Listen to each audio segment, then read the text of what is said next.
Inuulit-ulit kong niluluto to guys. Napakasarap naman kasi. Luto lang sa patatas guys. Ang tawag dito sa ibang bansa, croquette. Ang version ko naman guys malalaki. Alam nyo naman tayong mga Pilipino, mahilig tayo sa overload. Napakasimple lang guys lutuin to. Balatan muna natin yung 3 pirasong patatas. Tapos hiwain natin ang kanyang kalalaki. Tapos ilagay natin sa tubig na kalahating litro. Tapos kaunting asin. Gagamitin tayo dito 1 pirasong chicken breast. I-boneless lang natin guys. Tapos hiwain natin ng manipis na pahaba, saka natin hiwain ng pa-cubes para mabilis natin magawang giniling. Tadtarin lang natin ng maigi hanggang magmukha na siyang giniling. Tapos bawang, ganyang kadami guys. Tapos gagamitin tayo dito dahon ng sibuyas. Tapos balikan natin yung pinapakuluan nating patatas. Kapag nahiwa nyo na yung patatas guys, malambot na, salain natin. Tapos ilipat lang natin sa isang bowl, saka natin dudurugin to guys. Okay lang yung pagdaduro guys na may buo-buo, pwede na yan guys. Tapos ilagay na natin yung giniling na manok, tapos yung dahon na sibuyas, sa bawang kalahati lang munang ilalagay natin, tapos cornstarch 2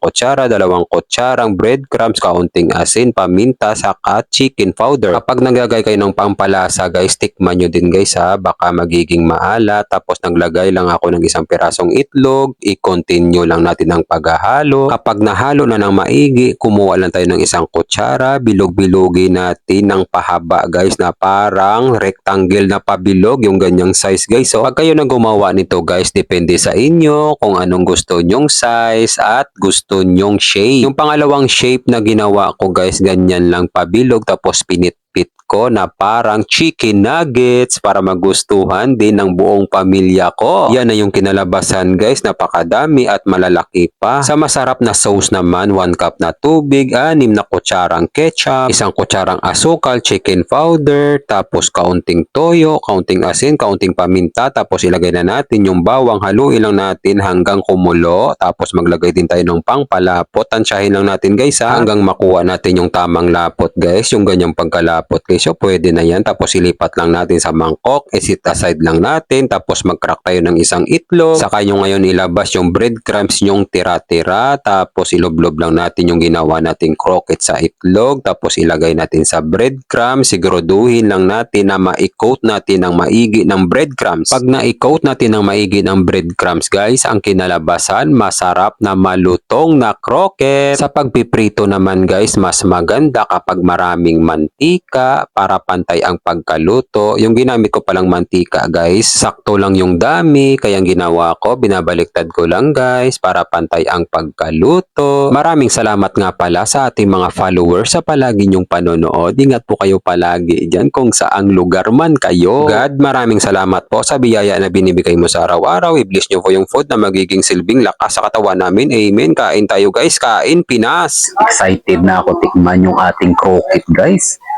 Napakalutong naman talaga oh. Yan. Yung guiso. Malutong ang labas, malambot ang loob guys. Kainin ko muna ng plain.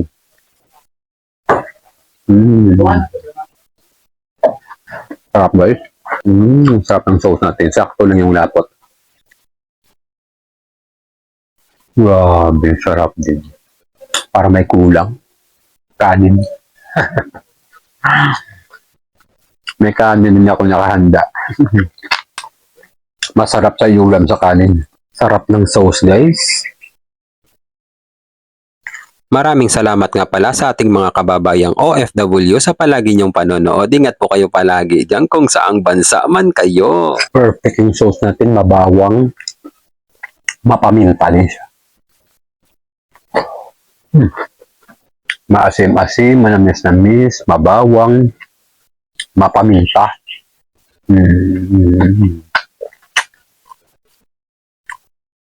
Perfect ang sauce.